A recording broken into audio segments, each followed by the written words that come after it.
What's up, everybody? Welcome to the PixelPlay Podcast. My name is Adam, aka CS Radical. Joined as always is... Oh, Chris isn't here. Okay, well, joined as always is... Oh, Kaylan's not here. Huh. What am I supposed to do? They left me high and dry.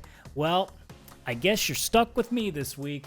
So both of them are away, so I am flying solo. This is going to be, I assume, a shorter show. Now, you'll know just from looking at the timeline of how this show is, either whether you're watching on YouTube or listening on audio, whether I'm completely full of it because I have a massive tendency of not understanding how long I can actually rant for, or, you know, I actually told the truth for once, because I suspect this is going to be maybe 30 minutes at most. This is going to be probably a very short episode, given that there's not a whole lot to talk about, to be completely honest. I am saving one thing for our side quest. Basically, I want to talk about, you know, going into, as we're getting closer and closer to June, just how desolate the 2024 gaming schedule is. So that'll be the side quest. We'll be using it for that.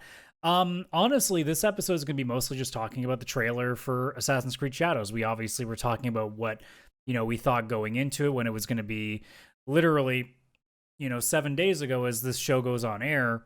You know, we always put these up on Wednesdays. The trailer was basically going up at the same time that we put this episode up last week. And we were just talking about roughly what we were looking for it. And now here we are with the trailer done. And, you know, I'll give my thoughts on that there. And like I said, like it goes part and parcel with why I'm going to be talking about how desolate the schedule is on the side quest. There just ain't a lot going on. Sure, we could talk about, Senua Saga's coming up. I'm going to be honest, I have no interest in it at this point, so it's not really on my radar. We could talk about, you know, Nintendo acquiring the studio that made the Mortal Kombat and Hogwarts Legacy ports to Switch, which is funny, but what can I really say other than, yeah, they really earned that purchase, especially with Mortal Kombat, but okay. Honestly, like, there's not a lot to go. Like, if I even just quickly scroll over to the game subreddit, because that's normally where I see, like, if there's anything really big going on in the week.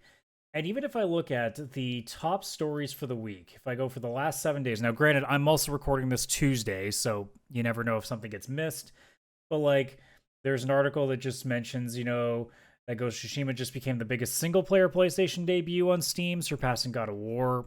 Okay, that's a 5-second thing. Apparently, there's a Total War Star Wars game reportedly in development. Well, Chris isn't here, so there ain't the strategy guy here to talk about it. Valve has like a leak going on with a Deadlock game. That's just literally like, okay, Valve's making a game potentially. Cool, that's awesome. And yeah, like, you keep scrolling and there just isn't stuff. And it just goes to show, it's like, it's just one of these things where there's always a point in the year where things just die. And that's kind of what May tends to be. May tends to be that month of like, you start to get a leak here and there of something that might happen in June. And, you know, there isn't even E3 hype, so it's not the same that it used to be either, where there's all that. I mean, granted, most of the shows are going to be there. Xbox has already announced a show. Summer Game Fest will be there. Nintendo, you assume, is going to be there. Sony, you assume, is going to have something around that time area. But, like, it's quiet, man. And it's one of those things where, you know, as a podcaster, it sucks because, you know, you want to talk about stuff that's going on. And there's only so many times where we can go, okay, well, what do we shoot the shit about this time?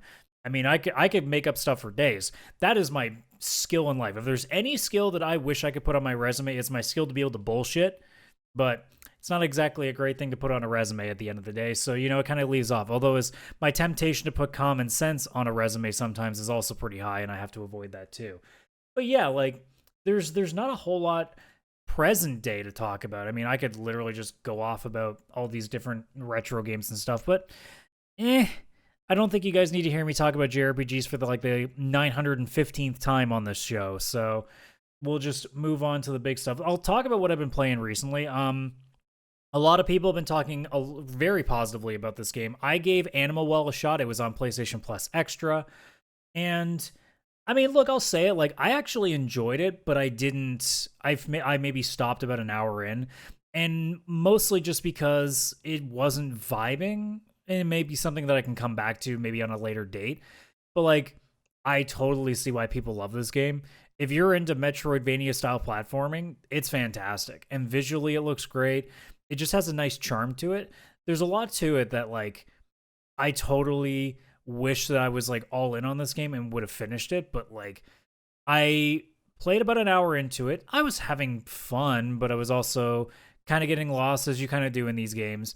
And then I went and grabbed lunch, and then I had a moment of, do I want to go back to this? And the second that that question comes into my head, I immediately go, okay, we're stopping. Because if I have to question whether or not I want to play something at that point, that's code for don't. You're basically just killing time. There's a whole lot of other things I can do. And I've been trying a couple other things that I'll talk about if I do end up finishing any of those in an untimely review down the line. But there are a couple of other little things that I'm taking a crack at and seeing what happens here. The other thing, honestly, that I've kind of gotten a little back into, and this seems to happen, at least once a year, if not every other year. I find a group that's just booting up a Minecraft realm, and I'm like, all right, I guess that's me for the next month, where I'm gonna pop in every once in a while and just start doing stuff. Minecraft, to me, ever since it was released on Xbox 360, I never played the PC version until recently because I'd always played on console. Minecraft has always been what I like to call my rehab, my gaming rehab per se, because it always seems to be there when either I have just pure disdain for anything video gaming, or if I'm just like been playing something really sweaty, really competitive, and I'm just in a really like pissed off mood and I'm trying to get out of that. It always seems to be there for me when I need it, especially in the old days. Like I used to, and this is the most Canadian thing possible, I used to be super competitive in the NHL EA Sports games. And when Minecraft got released on Xbox 360, I remember seeing the Achievement Hunter Let's Plays. There's that proves how old I am, and also they're gone now. I'd heard like rumblings of Minecraft. Like it was already getting pretty popular at that point, but like I wasn't really still all that interested. And then I saw how much fun they were having collectively as a group, and I went, you know what? Maybe this is something I'll take a crack at. And I got it. And I started messing with it, and eventually some of the people that I played NHL with, they started coming over. They had friends that they brought over, and eventually it just started kind of crossing in. And dude, like it was the most chill thing possible. I basically I almost wasn't even playing it sometimes. It felt like I was just talking to people. And, it's the kind of thing that, really can help after a while, is just even just talking about anything. And that was something that really helped a lot. And now as I've kind of, gotten over the years, now it's become like, oh yeah, this is definitely a chill tool. This is also where I can let a little bit of creativity out. This is where, I can always come back to this as like my comfort food. And it's always worked that way. And it's been great. I've got, how many people we usually get? It's anywhere between like 3 and 6 people, depending on how busy it is. I think the usual cap is like 8 or 10 or something like that. So we've never had to worry about kicking people out. But it's been nice. Like, have I done anything amazing in it? No, not really. Like, I've built a house. I just last night built a portal that's shaped like a sword in the stone sort of deal. But mostly what I do is more like an organizational thing. Like, I like to set up farms. I like to set up, food sources. I like to set up, pathways for everything. I kind of like even out the land so it looks kind of nice. Like, that's always been my sort of thing. But that's kind of what I've been doing. So Animal Well was, if you're a big platforming guy, going back to Animal Well, if that's your jam, you'll love it. It just isn't what I'm looking for right now. So, I'm scattering Minecraft. I'm still playing a bit of MLB 24. It's always like, my podcast game, something I can play without really having to use my brain too much. And like I said, I'm trying a couple other small things, and we'll see how those go in the next little while. But basically, I'm in hurry up and wait mode. And, when we get into the side quest, we'll talk about how I cannot wait for, the second week of June to start seeing, what the hell I'm actually going to be doing for the rest of the year. But obviously, the big story is Assassin's Creed Shadows. I believe we have the official release date is November 15th, if I'm not mistaken. And it is exactly what we thought it was. It's going to be a Assassin's Creed Japan.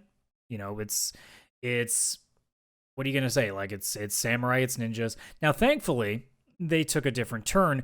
I know a lot of people don't like this, although for the 17 people that are not being racist about it or sexist about it, obviously the idea of it being two characters that it looks like we're going to be playing between, whether it's a black samurai or a female. I'm assuming she's kind of playing the role of like a ninja. And I'm still not that interested in the game, but at least seeing that in the trailer made me go, oh, so they might actually do something interesting with the story this time. Because, I mean, look, and this is the argument I'm going to make to the people that are not just going, oh, it's a black person as a samurai. Oh, that's not historically accurate, even though it actually is. Do a little bit of research. Or, oh, it's a woman instead of a guy for if we're playing a Japanese person, to which I go, yeah, it's almost like Japanese women exist. Okay. But the one thing I would say to those that are not being bigoted about it, because I know there are some people that are still like, well, it kind of sucks that I'm not getting to play like, the stereotypical Japanese guy, if like a samurai or a ninja, to which I go, Ghost of Tsushima exists, Rise of the Ronin exists. Like, there are other games that do this already. Isn't it nice that somebody else is doing something different?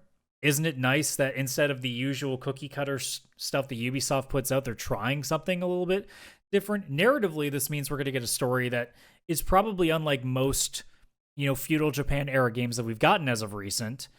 And I would be excited towards that. Now, granted, as I said, my interest is not all that high for it. If I was honestly to put a percentage to it right now, I am 95% sure I will not buy this game, and I'm 75% sure I will not play this game, because if it ends up popping up in PlayStation Plus Extra, maybe I take a look at it. Knowing my luck, Chris will buy it anyway, and we console share, so it'll be staring me in the face at some point if it's really dead, and maybe that's where it comes in. But, like, I've already hit the 2 strikes rule. Valhalla, I legitimately hate Valhalla. And Mirage, I don't hate Mirage. I think I was just open worlded out at that point. I played, I want to say an hour or 2 of it, if I remember correctly, because it's been a little bit of time now. And it was fine. Like, I wasn't sitting there being like, this sucks, this is boring. But I more just went, I've done this. 1,000 times I've done this. And Chris has been talking about it recently, talking about Final Fantasy VII Rebirth, how the open world is extremely exhausting, and these games in general are just extremely exhausting. I never finished Ghost of Tsushima. I want to say about halfway. As soon as you open up another part of the continent is when I stopped, because I looked at how big that map was and said, I can't do this. Like, I'm not here to fill out checkboxes. I'm here to play an experience. And I know a lot of people are still into this stuff, especially if you're younger, you haven't played nearly as many of these. You're not nearly as jaded. But, like, I'm getting to the point now, guys, where I have to ask the honest question. What is so interesting about these games anymore? Like, the scope isn't interesting anymore because we've played so many games with gigantic maps. It's not interesting anymore. We've played games that have 7 different types of quests that have been copy and pasted 17 times on the map. What's interesting about this anymore? The idea is supposed to be the narrative. And I would argue that for most of these games, the narrative isn't interesting either. Ghost of Tsushima, honestly, the narrative I didn't care for much. Any of the Assassin's Creed games I've played recently, not interesting at all. Final Fantasy VII Rebirth is fine. Like, it has its moments. It definitely, when it does get into the main parts of the story, it does decide to ramp it up. Yakuza is one of the lone games that does it well still, because they find a good what's the word I'm looking for? Like, a good mashup of when it's time to get serious and when it's time to go have fun and do silly things on the side. And the narrative also is consistently good throughout, whether you're doing the main story or the side quest. Doesn't make a difference. The problem with games like, recently Assassin's Creed, Valhalla, and Mirage, Horizon Forbidden West really suffered from this for me, is that the game itself is fine for the first 5 to 10 hours, and then you realize that's all there is. So at that point, the story is supposed to carry the bulk of the weight from then on out. And most of these games as of recent don't carry any weight with their story. Forbidden West, I really wanted to like, and I did finish it because I respected the original game so much that I felt like I owed it to it. And to be completely honest right now, like, the story, as it carried through Forbidden West and ended, I know there's a third game coming on the, well, for lack of a better word, horizon, But if I'm being completely honest, I don't know if I'm going to play the third Horizon game. I might. I'd say I'm maybe 50-50 at this point, but the fact that I'm 50-50 after the way I felt after Zero Dawn, I am 100% fucking playing the sequel. After Forbidden West, I've lowered it to half. I'm literally a coin flip from whether or not I'm going to play it right now. And depending on what they show off, when they do inevitably show what it's going to be, that could determine where the scales shift. Because right now the scales are balanced, and I have no idea where it's going to go. And like I said, with these open world games, that's going to be the biggest kicker here. I can enjoy the narrative that might be being told with Assassin's Creed Shadows. I can easily enjoy the set pieces and the atmosphere and the look, because that's my shit. I've been wanting an Assassin's Creed Japan game since really the end of Ezio's campaign. I've been wanting that for a long time. And I think I said it last week. I'm not sure. Everything's a blur. But I felt like when this was announced that it might be too little too late for me. And it's only because Ubisoft and Assassin's Creed, although mostly Ubisoft in general, has burned way too many bridges for me. And I don't feel like giving them even my time, let alone my money these days. And this is one of the very few opportunities that they have to at least try to get my interest back. And like I said, at the trailer showing what it did, I'm at least curious to see what they're doing. But it was just a cinematic trailer, not gameplay, so I'm not convinced that I'm getting anything different aside from a palette swap, really. I know that they've put out a statement saying that they are not going to require online to be able to play, only to install, to which I go, I mean, that's a good start, but there's also rumors about there being battle passes or seasons passes or stuff like that. I assume they're going to keep the usual microtransactions to try to get currency so you don't have to grind in the world as much. I mean, the biggest thing that's going to just make my decision here is going to be how long the how to beat people look at it once those finish times come in. If the quick time is more than 25 hours, I don't think I'm in. If the kind of mix is somewhere around like 25 to 35, I might be interested. If it ends up being 40 or more, and that's not even counting completionists, I don't know if I'm in for that anymore, because I don't know if I have the energy to do that anymore.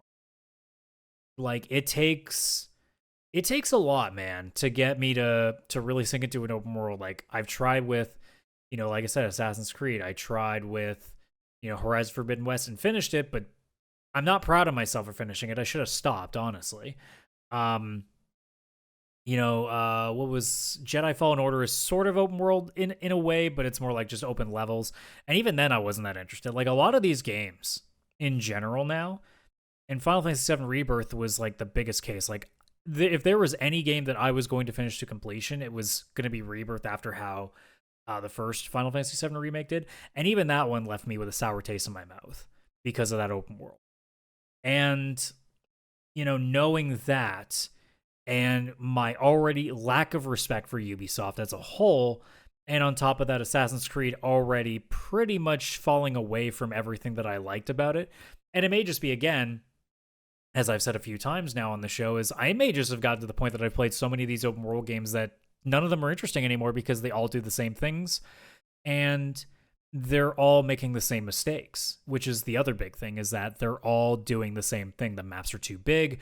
There's too many copy and pasting. The side quests aren't interesting. The rewards from these side quests aren't good enough to offset what you're doing. And unfortunately, there's, in most of them, at least some amount of gameplay that you got to put into these to grind up levels a little bit. Otherwise, as you get further in the game, it's going to get harder and harder to progress. So it's man, like, I really want, in a way, to play this game because it's what I've been asking for such a long time. And again, the idea of what this narrative could be. I mean, we're talking about, what I actually thought was the best case scenario is you have the Templars being essentially the wealthy, the lords, the actual samurai. And here you are as the offsetting, young woman ninja. You have, the black samurai. You have all of this stuff that flies in the face of what we would expect from a samurai game. And now the interest is there from a narrative standpoint, but I keep going back to, man, it's an open world game though. And it's Ubisoft. Like, I can't trust this. And it's frustrating because when you finally get something you want, you should be excited for it. And I'm not. And that's kind of not a great feeling to have. Like, I saw the announcement and went, I know I should be happy about this. Why am I not? And it really shows just how much Ubisoft, for a lot of people, I can't be the only one, that have really, really lost all favor with that company after they were doing really good for a good long time. In the way that, like, Capcom has finally made its comeback and is starting to really roll. They used to be like, everything they put out, you're like, guys, what the hell happened to you? And Ubisoft has been that. Like, honestly, E3, I almost look forward to Ubisoft more than anybody because they would have some of the cooler stuff. They would have some of the more interesting stuff. Whereas Xbox and Sony was like, all right, cookie cutter, business stuff, blah, blah, blah. Here's another car on stage.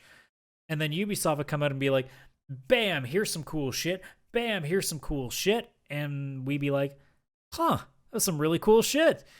And now it's like, okay, they're going to make some over-the-top statements about, oh, how amazing this is going to be changing to the industry. They're going to throw out a bunch of the same shit we've seen 1,000 times now. They're going to put out a game that is going to die. It's going to be a live service game. It's going to die in a month because they don't know how to do these. And then there's going to be a Just Dance number because that's the one consistent thing they seem to have anymore. And I don't care. It's in the same way of, like, Bethesda's doing the same to me. And other companies are also starting to fall into those trains where it's just like, man, please throw us something that we don't expect. Throw us something that you actually put time, effort, and passion into instead of this business-ridden bullshit that I just can't care for anymore. And to be completely honest, like, again, with the bigoted stuff when it came to this trailer, I understand the very thin paper veneer of it in that it does feel like they're checking boxes in a way because that's what Ubisoft's been doing a lot recently. And I'm not against checking boxes when we're talking about diversity and things like that. I want it to have purpose. I've said it, I don't know if I've said it on this show, but I've said it in a lot of conversations with friends where it's like, I used to be the type that whenever I saw a lot of diversity, that I always thought it felt forced. And now it's in a case of, I don't care what you put in that game. Make it work, make the game good, and I'll worry about shit later. Like, this game right now with Assassin's Creed Shadows bucks the trend of what you normally expect. It's a black male samurai and a female Japanese ninja. And to my mind, say 5 years ago, I would have looked at this and be like, yep, there's the quota, boo, boo, boo, got to do all this. I'm sure the woman's probably going to be gay too. And now it's like, okay, cool, do something with it. Like, I'm happy to see that they're making this stride and they're going to try to do, something that's different than what you would expect. You would expect it just to be, a lone male samurai, and that would be it, or a lone male ninja that's part of like a clan, and that would be it. And they're not, and that's fine. But now you're under a microscope, and I hope that they understand that, because every time in this day and age, when somebody does something like this, where it feels like to that crowd that will complain no matter what, that it is just quota filling, that is just, affirmative action, it's just, the woke mob. Now you're under a microscope. Now you have to perform. This game has to be good. This game cannot be another Valhalla. This game cannot be another boring, open world piece of shit, just lifeless game. It can't be this. The story has to be on point. The game cannot be a bore. It cannot be a chore either. It has to be at least an 8 and a deserved 8. If it's any lower than that, because obviously 7s and down are considered bad these days, it's just going to put more fuel to the fire. This game, in my opinion, if I really want to go out there, needs to be a 9 or better. This game needs to be the best Assassin's Creed since Black Flag. And I know there are some people that will say, well, I'm sure Kaylan and Chris are both sitting there be like, but Unity was really good. Shut up, guys. Unity is bad. It's just me on the show. You got to deal with the bad opinions now. But like, a lot of people even go further back and say, like, since the Ezio games, like, this needs to be arguably a top 3 Assassin's Creed game for 2 reasons. One, it's going to shut a lot of people up. And 2, this license needs this so badly. It needs a comeback because it needs to get really back to what it used to be, which was a game that everyone was looking forward to the next one. Because that's what it was for a while. Like, Assassin's Creed 1 wasn't great, but people thought it was a cool concept. And then Assassin's Creed 2 came out and blew it out of the water. We were all in love with that game. So when Brotherhood came out, we were all super excited. Revelations, people were kind of starting to lose a little bit on it. But then Assassin's Creed 3 came out, and we were like, oh, sweet, we're going to be in America? That's awesome. Now, there's differing opinions on that game. And then Black Flag came out. We all know how great that was. And then after that, like, the excitement still was there, but you could tell that it was starting to dwindle. And again, it's like anything else, with television shows or, how the MCU is now with a lot of people. You do the same thing enough, eventually people start to grow tired of it. They start to yearn for something else. And they start looking for something else. Assassin's Creed now is at that point, in my opinion, where they've had this time where they've been making stuff and then making the same thing for so long that now most people, if you're not a hardcore fan, have checked out. And I think that this game is the ideal opportunity to get people's feet back in the door. This game is, if there's any Assassin's Creed game that needs to succeed, it's this one. Because this is the atmosphere that most people have been wanting since really the original series. Like, they looked at what this series was starting to do and went, oh man, imagine this in feudal Japan. This would be so cool. And Ghost of Tsushima proved that there was a definitive market for that. And now it's on PC, and it's the biggest single-player game that Sony's ever had on PC. And it proves the point that a lot of people want to play these kinds of games. So Ubisoft has a real chance here to go out there and essentially clean slate the franchise and go, hey, here is our best work. This is, going back to what you guys have been wanting for a long time. We finally gave you the setting that you wanted, and we're going to put everything into this. If this game ends up being terrible, if there's any reason for me to never touch another Ubisoft game, like, this is it. You ruined the biggest concept I've ever wanted. Like, how do you come back from that? And a lot of people are, again, they're looking at this as being like, this is what I've wanted for a long time. Please don't fuck this up. And, now that we're getting there, we're going to find out in 6 months, essentially. It has to. It has to succeed, man. And sure, I'm sure that it'll do well, even if it isn't that great. But, like, I don't know how you can take this license seriously ever again if you cannot make the easiest layup. Because, let's be real, everyone wants this game. If you've been playing Assassin's Creed and have any interest in Assassin's Creed, you've wanted feudal Japan. This is a layup. You guys just have to make a good game and make the story, like, just basically slightly above average, and that's probably good enough. Especially how it's been as of recently. They haven't been great. Like, I finished Odyssey. Is the story good? No, it's not great. Was the game great? Like, it's fun Spartan kicking people off cliffs, but, like, I'm not going to sit here and tell you with a straight face that is a gem. I mean, I liked it, but I wouldn't praise it that much. And I haven't been able to do that about an Assassin's Creed game in a long time. And this is the one. I may not play it for a while, but this is the one that I'm very, very interested in seeing how the reviews go for this. Because I want to see this succeed, because this is the one that I would want to play. So I want to have a reason to play it. And honestly, like, I'm tired about bitching about Ubisoft in the same way that I'm tired about bitching about Nintendo and their price gouging and the lack of releases. And I'm tired of bitching about Bethesda for basically making broken open world games that have no life to them. Like, I'm tired of all of this shit. I'm tired of every company, basically these days, almost every company, really just doing everything they can to piss off their fan base. I'm tired. I want to have a good story to talk about with these companies. Ubisoft haven't had a nice thing to say about in a long time. I honestly could not tell you. I'd have to go pull up their releases which I'm going to do right now, and I'm going to see just how long it's been since I've truly like had a good thing to say about a Ubisoft. So let's see if Wikipedia can help me out on this, and it's going to be tough because I don't think it's in this decade. Because I remember at one point looking back, and I don't think that there was anything in this game that like, or in this decade that I was super into, that isn't like a re-release. Because like Scott Pilgrim vs. the World, the complete edition came out, that doesn't count. Yeah, no, there's nothing. There's nothing in the last, well, I guess 4 years now. So we got to go back into the 2010s. So let's reverse the dates. And let's see how far back we go. So, Ghost Recon Breakpoint, absolutely not. Starlink was a cool idea, but it wasn't my thing. Division 2 was terrible. I know some people liked it, but I didn't care for it. Far Cry New Dawn, I had zero interest in. There's Assassin's Creed Odyssey. I mean, I could say good things about it, but is that really like me wanting to say good things about it? Yeah, that'd be trying.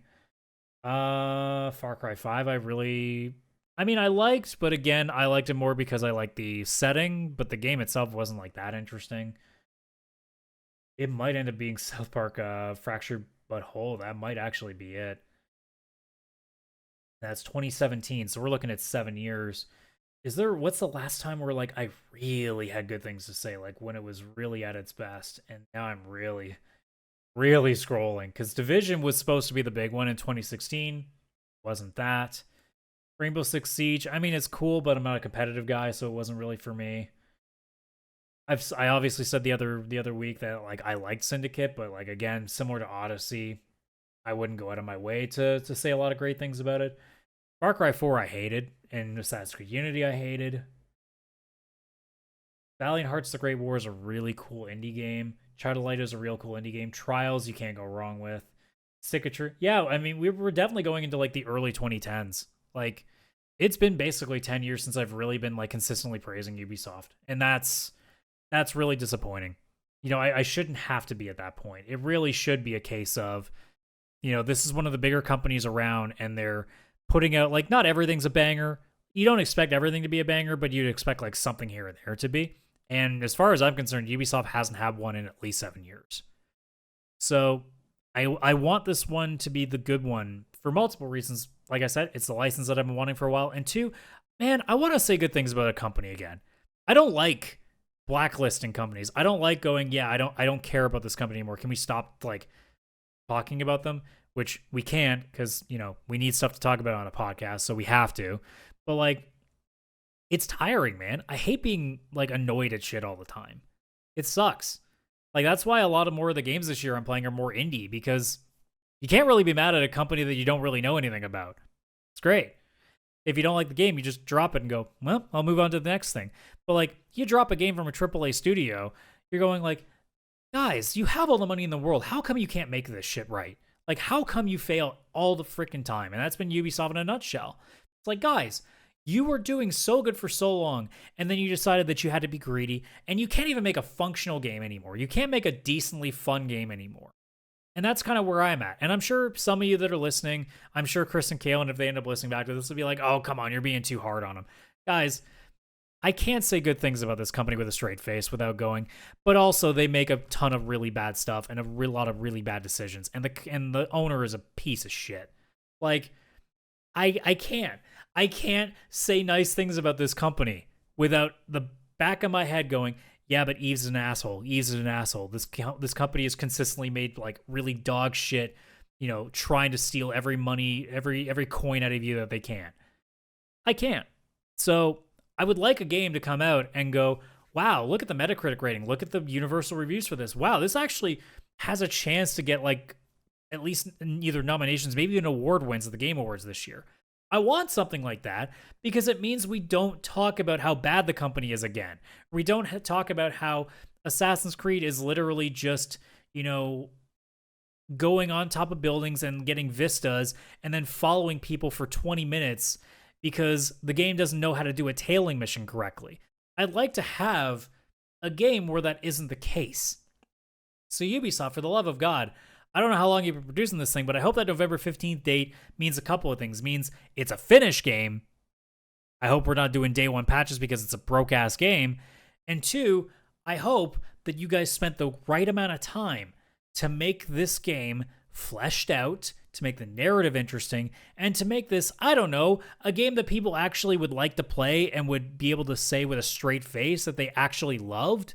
Because I've played a lot of Assassin's Creed games, and I can't say with a straight face that I love a lot of them, because a lot of them I'm like, man, like I enjoy bits here and there, but this game's a freaking slog. Or, man, there's so much about this game that like I want to like, but it's not interesting. And that's kind of where I'm at now. So I hope to God that, they fix that and that this is the one that bucks that trend. And if it is, can't wait to play it and can't wait to talk about it sometime, probably either at the end of this year or sometime next year at the rate that I usually am with things. And God only knows too with how we'll be seeing when I talk about what's potentially coming in the side quest. I might be pretty goddamn busy around that time, so we'll see. But hey, it's around a half an hour. I don't think I lied. I think we were pretty close. It might be maybe 40 minutes or so, but hey, that's not bad. I stayed true to my word. It didn't turn into an hour-long rant. So that's going to do it for this quicker episode of the PixelPlay Podcast. Like I said, side quest will be coming up. It will be taking a look at what's currently slated for this year and potentially what could be coming up. And that will be up on Friday. So as I said last week, I think I'm just going to throw everything at noon now. Just have a consistent time frame. So Mondays, Wednesdays, and Fridays, all at noon, you're going to get content. So obviously Mondays at noon, you're getting Retro Rando. Last Monday, I can start spoiling on every episode. I got Streets of Rage. It took 3 spins to get there because I got Math Blaster, which I'd love to try and play for 15 minutes, but I would rather watch paint dry. And then I think it was called a Shooting Gallery. It was an NES game that required the light gun, so I couldn't play that either. So we finally spun. I got a mega pack of Sega Genesis games that had Golden Axe, Shinobi, and Streets of Rage. So I spun again, got Streets of Rage. I played that sucker for an hour. I love that game. So, you want to check me out playing some classics, you can do that there. Wednesdays, obviously, as you're watching right now, you get the podcast. And then Fridays, you will get the side quest, your bonus content for the week. And like I said, that will be taking a look at releases that are coming up for the rest of the year, as well as things that might get announced or might, get some sort of a release date sooner than later. But other than that, obviously, if you're watching on YouTube, like the video, subscribe to the channel. If you're watching or listening on any audio platform, whether that be Spotify, Apple Podcasts, Google Podcasts, etc., if you have a ability to give us a rating, please do so. And as always, check out our link tree, linktr.ee/pixelplaypodcast, link to our socials, link to our Discord, all that jazz. We will see you on the next episode where hopefully I'm not alone anymore. Please. It's dark in here. It's cold. But anyways, bye-bye for now.